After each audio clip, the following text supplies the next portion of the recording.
What's up, everyone? So it is opening day. I'm watching the Phillies, of course, play the Rangers. They're up 4-0, which is great. Alec Boehm hit a 2-run home run. Brandon Marsh had a triple. Trey Turner had a double, I think, with a throwing error. Castellanos had a double, so we're looking great. If you're not a Phillies fan, I shouldn't even have the game on in the back because I'm probably going to get copyright messages about it, so I'll turn it off or blur it out or something. But JT Realmuto just hit a double. Got the White Sox jersey on the wall for it's the Tim Anderson Field of Dreams game. I just thought that game was awesome, so wanted to put that up there. So today we're gonna keep grinding, keep playing Battle Royale, and see how we do with our 4-1 team right now. I know there's some new cards out. Jim Edmonds got a Gold Glove 99. It looks amazing. Check out any of the other content creators who already got that. I'm not there yet. Just don't have the time to grind like they do. We also have to complete Team Affinity, so this is new this year, so it's going to be a challenge for me as well. But I think you got to attack all 3 of these Team Affinities, all 6, I should say, and go after the ones you want the most. I mean, go after your favorite teams or just the best cards. And these are all going to go towards your set 1 collection. So set 1 is going to be very important. So all these set 1 captains, you're going to want to collect as many as you can. You're going to want to look for, that's the GO collection. We want set collection, set 1. Yep, so the first really big reward you get for this is at 75 cards. That's a lot. Now, there's also a lot of cards in here, so there's a lot of opportunity to get set 1 cards. If we go all the way down, the lowest ranked card is a 90 overall. Some of these are the World Baseball Classic, so if you didn't do that program yet, I suggest doing it. It doesn't take that long. It's one Conquest with about 5 teams in it, I believe. I could be wrong on that. There's a Showdown. Showdown is relatively easy. It's just like the Showdowns from last year. Nothing's changed there, so you should be able to get that if you have a decent team. Now, I have the best cards I have right now are these 92 captain cards. So I got Mike Piazza. I do have Bryce Harper. And then the best cards I have are also these World Baseball Classic 90 overalls. I think I have 2 95 overalls, which are Nolan Arenado and Paul Goldschmidt. And Luis Robert. So there they are there. Camilo Duvall. So if you look at the locations for those, it doesn't show it actually. But I believe I got these from the program. So just play the World Baseball Classic program. This will make you at least competitive in ranked online. I haven't played any ranked online yet, so I guess I can't really claim that. But I believe most of the teams out there you'll see online don't have the full collection yet. If you do run into the 99 overall Derek Jeter, Sammy Sosa, and Mark McGwire, I mean, just good luck. Like, there's people out there who have been playing this game hours on end since it came out. I don't believe in that. I think there's other things you got to do with your life, unless you're making money off of this doing it full time. I mean, then you kind of have to.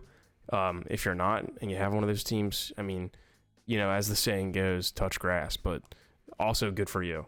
That's awesome. I've seen some accounts. There's one account who already had the 1 out of 1 Trout. He's a content creator. I forget his name, but that came out he got that day 2. Maybe even day 1 when the game was released, but he had early access for 4 days to get it. Still, it's remarkable. Anyway, finish the programs. So we're not done with the World Baseball Classic program. Actually, this is it's a huge program. So we're done with a bulk of it, and the Showdown Conquest are complete. I did enough moments to get the cards I want to be competitive, so I could start playing ranked. But I am going to continue this.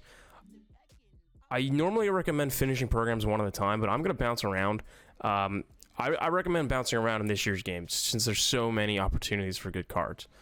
Now, I would definitely try to just attack set 1 cards quicker and first, but the Negro League storylines, which is actually not in Diamond Dynasty mode, it's in if you go to the main page of the game, it's all the way to the right. Negro Leagues. These cards are core cards, so you'll have all game to get them.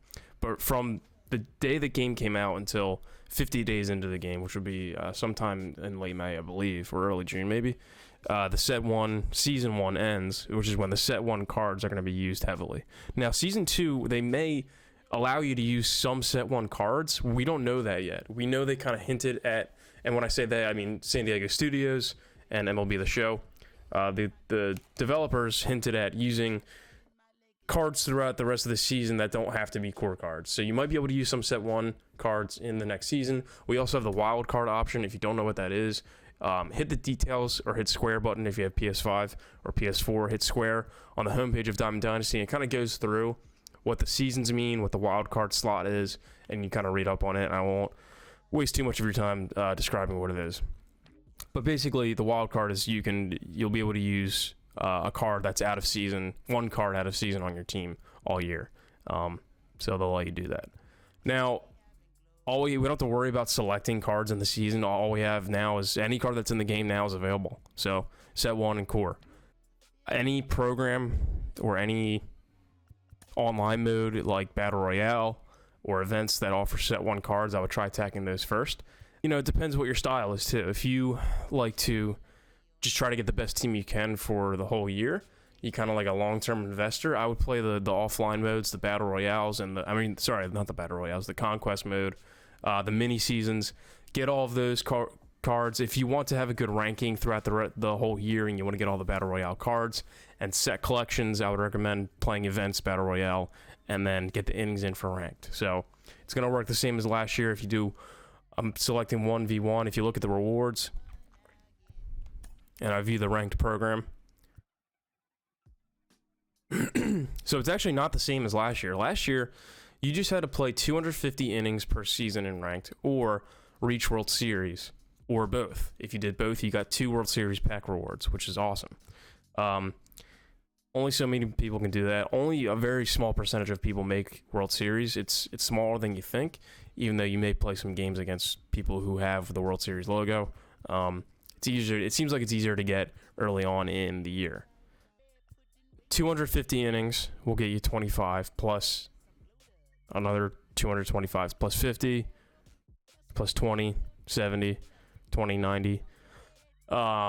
Quick maths. We got 105, you got 120, 130, 140, 145, 150, 151. And then every game you win, you get 1. So let's say you just play all the innings. You play 250 innings, you get 150 XP. So you'll get all of the rewards. You should. I'm thinking they all add up, right? I did the math right, I believe. And then there's all these solo stat missions. 1 save in ranked games. If you get 1 save, you get 5 XP. So it's going to be a lot easier to get these packs than it was in previous years. Before, you had to get 30 wins in a season and or reach World Series. So you had to, even if you played 500 innings, if you didn't win 30 games, you weren't going to get this World Series pack. So now they changed it to last year. They changed it so you just had to play the innings, whether you win or lost. If you put in the time, played the games, played out the games, and encourage people to finish games instead of quitting, because you could at least get 1 choice pack for the World Series if you put in the innings and played the game pretty much every day, or at least every other day, and played like 2 or 3 games a day if you played infrequently, or every other day. This year, this looks a lot easier. So the only reason I think they did that is there's so many other game modes now. You got storylines. They want you to play that. They want you to try all the game modes, and they don't want to make it as hard as it was in years past. I think the grinding kind of turned some players away and just made people want to stop buying the game.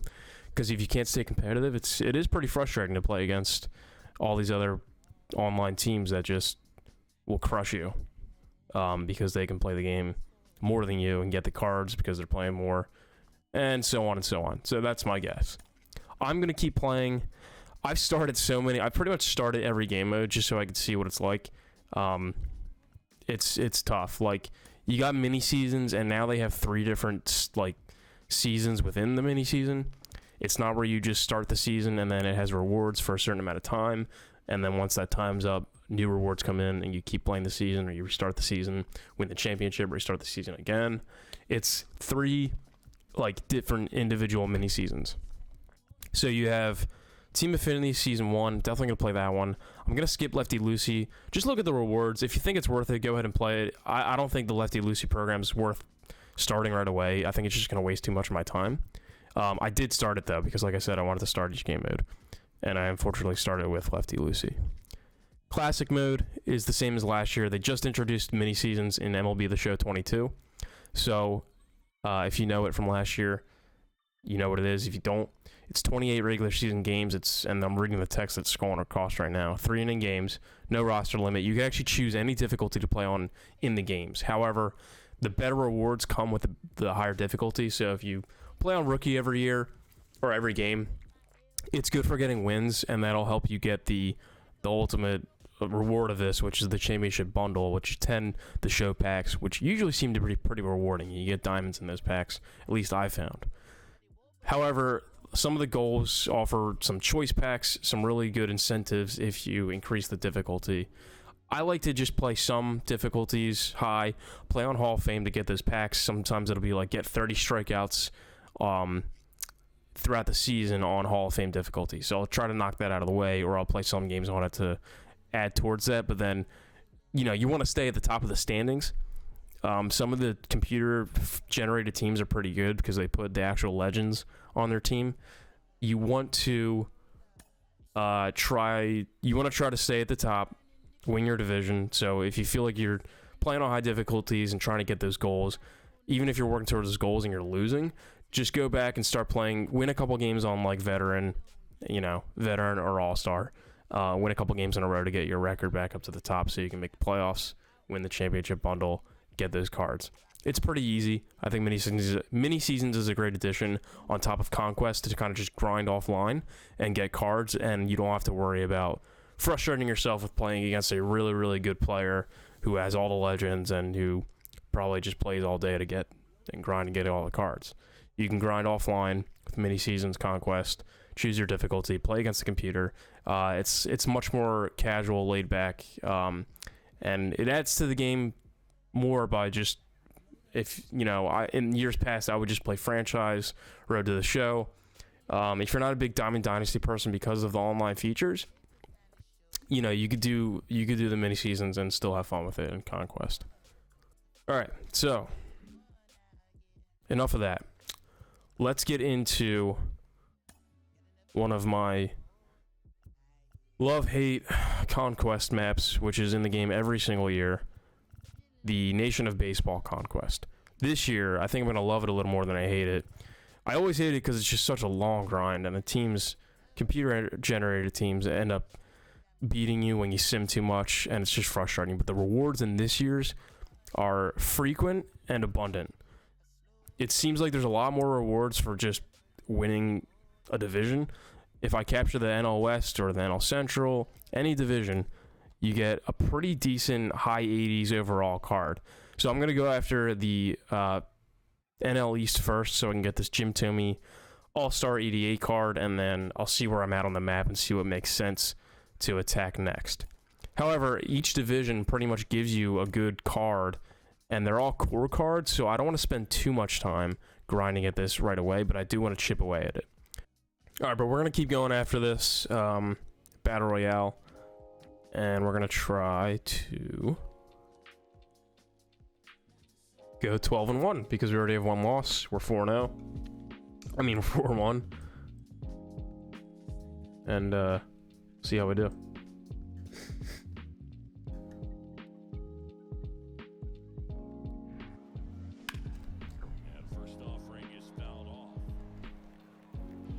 It does seem easier to see the ball out of the pitcher's hand.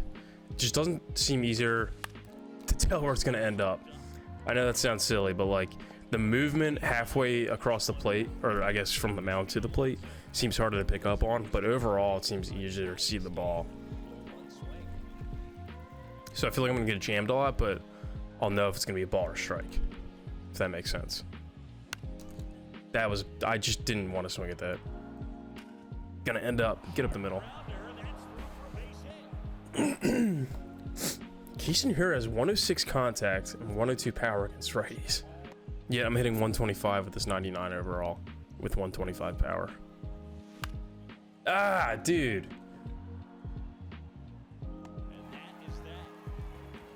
can't be wasting at bats with the good players.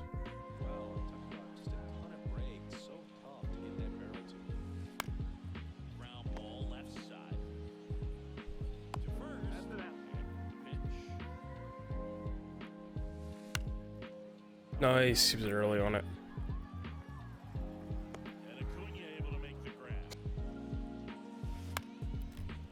Nice. Can I get 3 out of this? Nah, Trout's in center. Get out.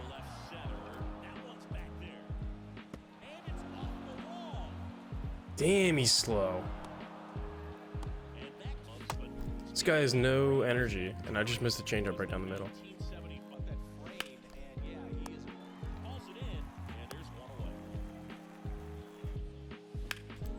Dude, oh, come on. That was a perfect pitch to hit. I suck.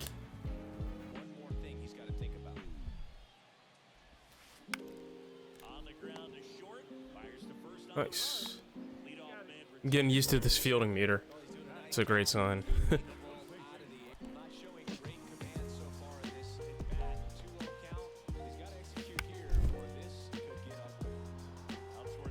Man, killing me.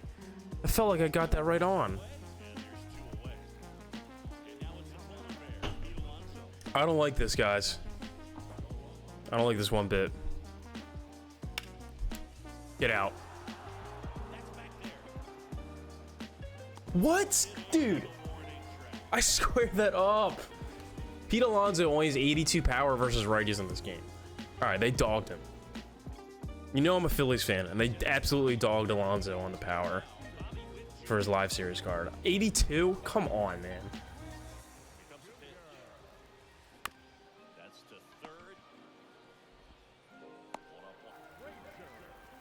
Get down. Sweet.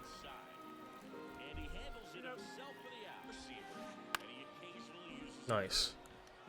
Cruz has terrible reaction time, so I really don't recommend him using him in the field, only DH. But I don't have any other good fielders on the bench that can also hit.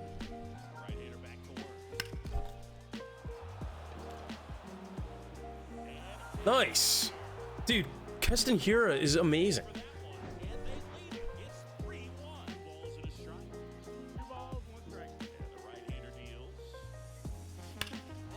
Get out. Oh, yeah. Finally, I did something with him. Finally did something with a 99 overall player. The only one I have on my team. All right, TA. Had a nice little double last time. Oh my god, I knew that wasn't going to be a strike. So this year you can free anchor your PCI. Last year you had a grid of 9 dots, and now you can pretty much anchor it anywhere you want inside the strike zone.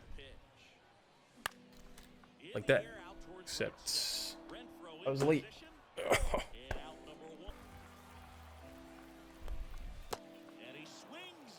Kyle Schwarber's up. I really gotta focus right now.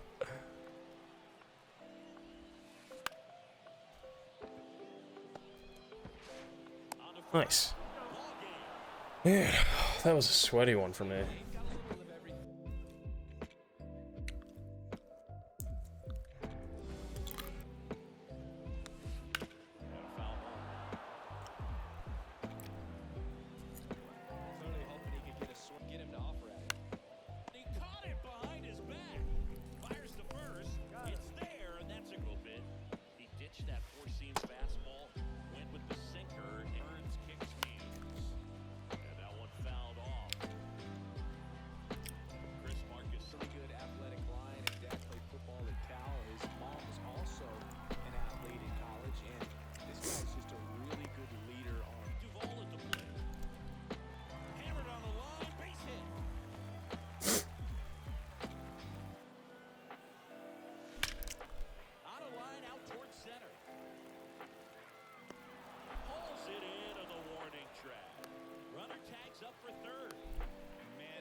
Oh, man. All right, well, Tim Anderson's really good against lefties, but I don't think he's going to keep him in.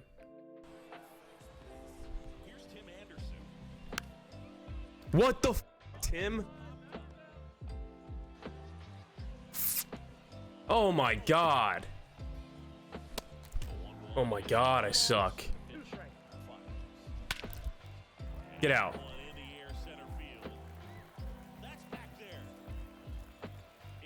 That's huge.